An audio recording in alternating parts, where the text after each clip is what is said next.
Hello दोस्तों, नमस्कार। स्वागत है आपका हमारे चैनल में। देखिए, आज हम आपको दिखा रहे हैं दोस्तों दूब घास। दोस्तों, दूब घास तो आप सभी जानते होंगे, ये पूरे भारतवर्ष में धरती में पाई जाती है।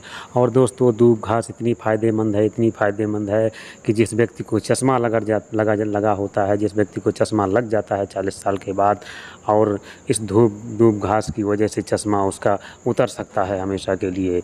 दोस्तों, यदि आप जो चश्मा उतारना चाहते हैं, आपकी उम्र 40 वर्ष से ज़्यादा हो गई है, महिला हैं या पुरुष हैं, आपकी आंखों में ठीक से दिखाई नहीं पड़ता, धुंधला दिखाई पड़ता है। आप जब न्यूज़पेपर पढ़ते हैं या छोटे अक्षर पढ़ते हैं तो आपको दिखाई नहीं पड़ते हैं या धुंधले दिखाई पड़ते हैं।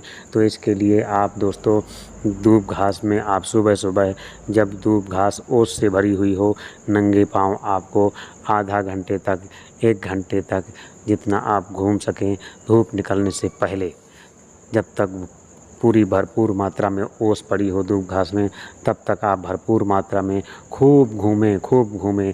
यदि आप परमानेंट रोज़ 1 घंटे तक या आधा घंटे तक करते हैं और 1 महीने तक इस प्रयोग को करते हैं, तो यदि आपकी आँखों में चश्मा लगने वाला भी होगा, आपकी नज़र कमज़ोर होगी, धुंधली होंगी, आँखें कमज़ोर होंगी, आँखें दुर्बल होंगी, तो आपकी आँखें हष्ट-पुष्ट तंदुरुस्त हो जाएंगी और आपको चश्मा नहीं लगेगा। और दोस्तों, यदि आपकी आँखों में चश्मा लगा हुआ है, तो यदि 1 महीने तक ये प्रयोग करते हैं, आप आधा या 1 घंटे तक ओस भरी धूप में टहलते हैं नंगे पैर, तो आपकी आँखों से चश्मा उतर जाएगा। ये बहुत रामबाण औषधि है आँखों के लिए। दूसरी बात दोस्तों, यदि दूब घास को आप मिक्सर ग्राइंडर में इसकी चटनी बनाकर और चटनी के बाद इसका रस निकाल करके आप इसका सेवन करते हैं यानी पीते हैं, तो ये इम्यूनिटी बूस्टर होता है और ये हीमोग्लोबिन को बढ़ाता है, लाल रक्त कणिकाओं को बढ़ाता है दोस्तों, शरीर में ऊर्जा पैदा करता है और इससे वीर्य की वृद्धि होती है और आँखों की रोशनी तेज़ होती है। कैल्शियम और आयरन से भरपूर होता है। तो यदि आप ऐसा कर सकते हैं, इसका जूस पी सकते हैं, तो दोस्तों सस्ता भी है, सरल भी है, फ्री भी है, आपको कहीं ख़रीदने नहीं जाना है। आप देखेंगे कि कहीं भी खेत खलिहान में, गार्डन में, बाग बगीचे में ये दूब आपको बड़ी आसानी से मिल जाती है। आप देखते होंगे कि दूब जो है इतनी अच्छी घास होती है कि ये इतनी सख्त होती है कि इसको आप उखाड़ के भी फेंक देंगे तब भी ये दोबारा से हरी भरी हो जाती है। ये सूख भी जाएगी और दोबारा जब ये मिट्टी में फेंकी जाएगी तो फिर से ये जड़ धारण कर लेती है और फिर से इसका पेड़ पनप जाता है और फिर से ये दूब घास जो फैल करके बड़ी हो जाती है। यानी कि इसमें इतनी शक्ति होती है, इम्यूनिटी बूस्टर होती है।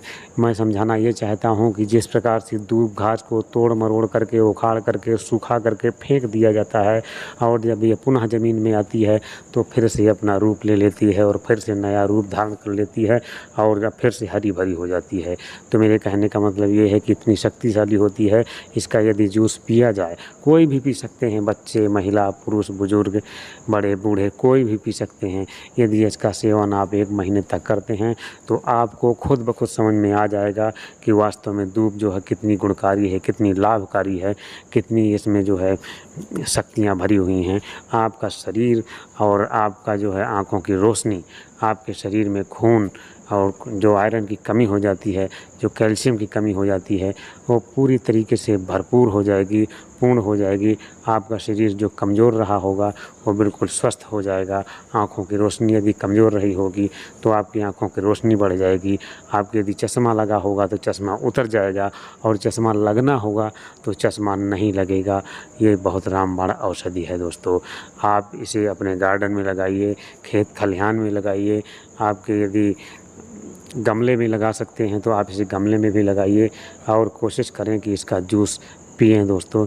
ये बहुत अच्छी औषधि है और ये रामबाण औषधि है दोस्तों। यदि आपके कहीं घाव हो जाता है तो इसकी दूब घास को तोड़ करके इसकी चटनी बना करके और चटनी बनाने के बाद इसमें थोड़ा सा सरसों का तेल मिला करके उस घाव में यदि आप लगाते हैं तो घाव आपका बहुत जल्दी ठीक हो जाएगा, बिना किसी अंग्रेज़ी दवाई के, बिना किसी और जड़ी बूटियों के। ये जो है दूब घास से आप अपने घाव को ठीक कर सकते हैं दोस्तों। तो दूब घास इतनी काम की चीज़ है, इतनी फ़ायदेमंद होती है। तो यदि यह दूब घास कहीं आपके लगी हुई है आसपास, तो इसकी सुरक्षा कीजिए और इसको बचाइए, ताकि आप इसका प्रयोग कर सकें, इसका जूस पी सकें और इसकी चटनी बना के घाव ठीक कर सकें। तो दोस्तों, आपने जाना कि कितने काम की चीज़ है ये दूब घास। कैल्शियम और आयरन से भरपूर होती है दोस्तों। जब हमारे शरीर में कैल्शियम और आयरन की कमी हो जाती है, तो इसके लक्षण, इसके पहचान ये होते हैं कि आपके पैरों में, हाथों में, पूरे शरीर में, यानी हाथ पैर में ज़रूर और ज़्यादा से ज़्यादा पैरों में फाटन उठती है, मतलब दर्द होता है। दर्द ऐसा कि आपने सुना होगा कि पहले गांव में बड़े बूढ़े लोग कहते हैं फाटन उठ रही है।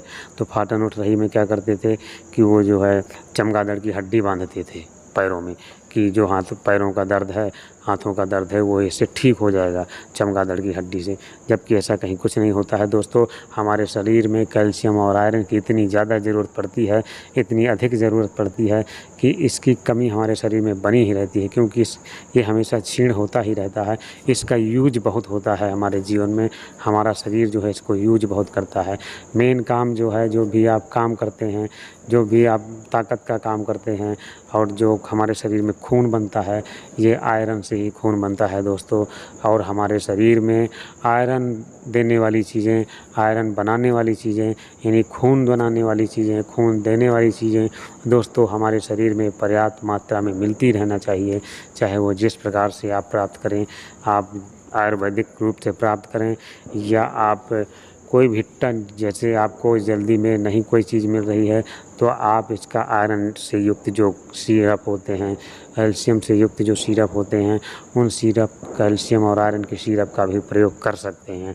और यदि आप फ्री में ये दवा करना चाहते हैं, तो इससे दूब घास से अच्छी कोई दवा नहीं है। ये बहुत रामबाण है, औषधि है और शुद्ध भी है और देसी भी है और ये फ्री भी है। तो आप इसको कहीं भी देखिए, यदि आपके पास नहीं कहीं लगी है, तो आप इसको किसी के भी खेत खलिहान से, किसी के भी ज़मीन में उगा होगा, इसे आप वहाँ से ला सकते हैं, प्राप्त कर सकते हैं दोस्तों। और अपने शरीर की कमियों को पूरा कर सकते हैं। यदि आपके शरीर में कैल्शियम और आयरन की कमी हो, तो इस दूब घास से पूरी की जा सकती है। ज़्यादातर बच्चों में और बड़े बुज़ुर्गों में भी कैल्शियम और आयरन की बनी ही रहती है। जो माताएं बहनें, जिन माताओं बहनों के पेट में गर्भधारण हो जाता है और वो गर्भावस्था के दौरान कैल्शियम और आयरन नहीं लेती हैं, तो बच्चे उनके कमज़ोर